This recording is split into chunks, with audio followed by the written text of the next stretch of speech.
Chigi. Pettina? Ma. Che carino. Ok. Ah. Montréal à vue d'eau. Alors, quand on a commencé à penser ce spectacle, on a cherché un peu dans la ville des endroits qui pouvaient recueillir beaucoup de spectateurs et qui en soi-même étaient aussi des lieux pleins d'histoire, soit symboliques pour la ville.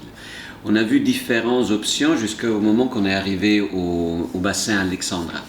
Le bassin Alexandra, c'est un lieu extraordinaire pour raconter cette ville. C'est le lieu où tout a commencé, on pourrait dire. Les bateaux en arrivant qui étaient le lien avec l'Europe, et après le développement de chemins de fer qui a permis à cette ville de devenir tout d'un coup le croisement d'une quantité de cultures qui se sont superposées.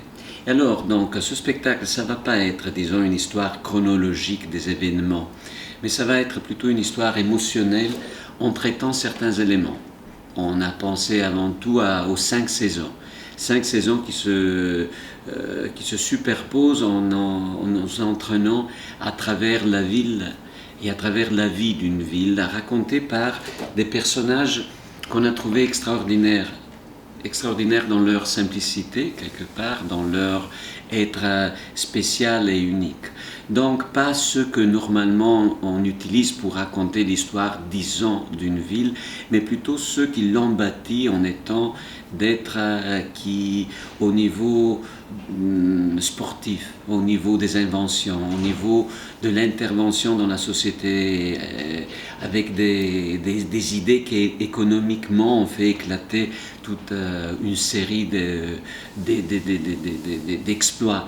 Alors, en racontant ces personnes qui étaient autour et qui ont bâti toute la vie autour du bassin alexandrin, on raconte un peu l'histoire de Montréal, qui est en soi-même une ville très unique. Justement parce que la superposition de cultures qui s'est fait d'une forme très harmonique, d'une forme parfois surprenante.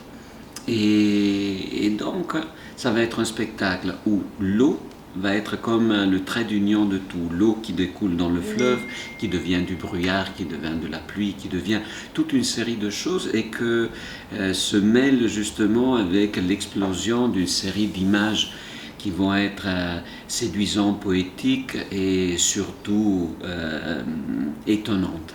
Ça va être donc un spectacle sensoriel, surtout un spectacle dans lequel les Montréalais vont sûrement se reconnaître, et que pour ceux qui arrivent à découvrir cette ville, va être comme une espèce de voyage poétique.